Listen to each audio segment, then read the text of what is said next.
آپ نے دیکھا کہ پھر سے ہمارے نبی صلی اللہ علیہ وسلم کے خلاف پھر بے حرمتی کی کسی نے فلم بنا کے.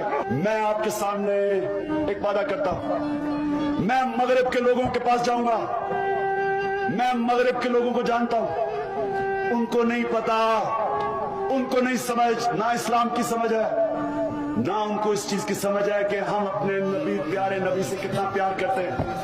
ان کو یہ نہیں سمجھ کہ مسلمان اپنے نبی کے لیے جان دینے کے لیے تیار ہے. میں یہ ذمہ داری لیتا ہوں, ہم ان لوگوں کو بتائیں گے, ہم یہ مسلمان دنیا کے لیڈرز کو اکٹھا کریں گے. It is important to understand this.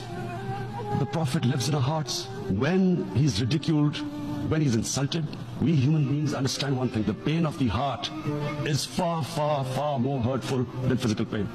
And that's why the Muslims react. And I always thought that if I ever had the stage, I would try to explain this to the world community, especially to the Western community, because having Imran Khan کے ہر اچھے کام کی جس طرح سے تعویل کی جا رہی ہے نا, یہ تعویل قیامت کے دن گلے پڑ سکتی ہے. کچھ بھی اچھا کرے گا نا, وہ تو جو مخالف ہے نا, انہوں نے کیڑے ہی نکالنے اور یہودی ایجنٹ ہی بولنا ہے اس کو.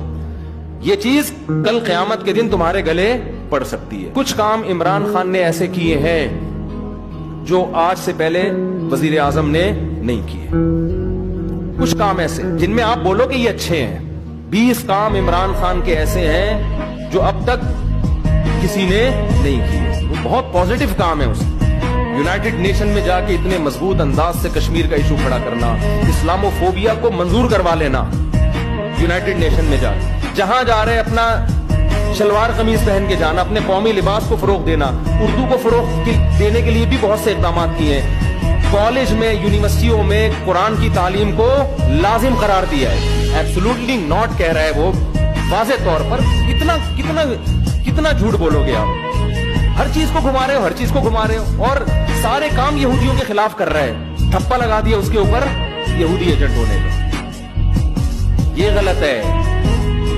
تو اور بھی بہت کچھ ہے. کبھی موقع ملا